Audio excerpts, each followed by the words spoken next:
Assalamualaikum warahmatillahi wabarakatuh. Perkenalkan, nama saya Yayan dan NPM 0223010004 dari Program Studi Pendidikan Bahasa dan Sastra Indonesia semester 2.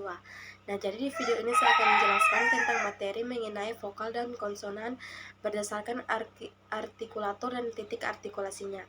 Tentu mari kita bahas secara detail. Titik artikulasi merupakan lokasi di mana aliran udara terhalang atau deformat ketika mengucapkan konsonan.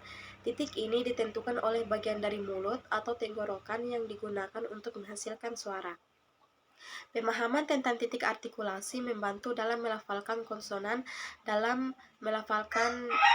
yang jelas dan memahami perbedaan bunyi antara konsonan-konsonan yang berbeda. Titik artikulasi dalam fonetika adalah tempat di mana suara terbentuk atau diblokir saat mengucapkan konsonan. Misalnya, bibir bersentuhan saat mengucapkan M, sementara lidah bisa menekan langit-langit untuk T. Itu bisa di gigi depan, tengah, atau belakang, serta di langit-langit, rongga mulut, atau tenggorokan. Semua ini mempengaruhi suara konsonan yang dihasilkan. Titik artikulasi huruf vokal terutama terkait dengan posisi lidah dan bibir dalam rongga mulut. Berikut adalah beberapa titik artikulasi huruf vokal yang umum. Pertama yaitu depan.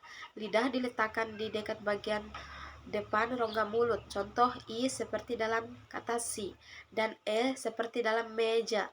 Yang kedua yaitu tengah. Lidah diletakkan di tengah rongga mulut. Contoh A seperti dalam kata saya atau O seperti dalam kata kota. Yang ketiga yaitu belakang. Lidah diletakkan di bagian belakang rongga mulut. Contoh U seperti dalam kuku. Nah, titik artikulasi ini berbeda-beda tergantung pada bagaimana lidah dan bibir diatur, dan ini mempengaruhi suara yang dihasilkan. Materi fonologi tentang vokal dan konsonan berdasarkan artikulator dan titik artikulasi melibatkan penjelasan tentang bagaimana suara dibentuk oleh posisi lidah, bibir, gigi, dan bagian lain dari mulut dan tenggorokan. Misalnya, vokal dihasilkan oleh resonansi mulut tanpa hambatan yang signifikan, sementara konsonan melibatkan hambatan sementara atau topal pada aliran udara. Vokal dapat diklasifikasikan berdasarkan posisi lidah depan, tengah, ataupun belakang, dan mulut terbuka maupun tertutup. Sedangkan konsonan dapat diklasifikasikan berdasarkan tempat artikulasi, bibir, gigi, langit-langit, tenggorokan, dan cara artikulasi hentian, frikatif, atau sengaun. Mengenal vokal dan konsonan melibatkan pemahaman tentang bagaimana bunyi tersebut dihasilkan melalui gerakan artikulator dalam mulut dan tenggorokan.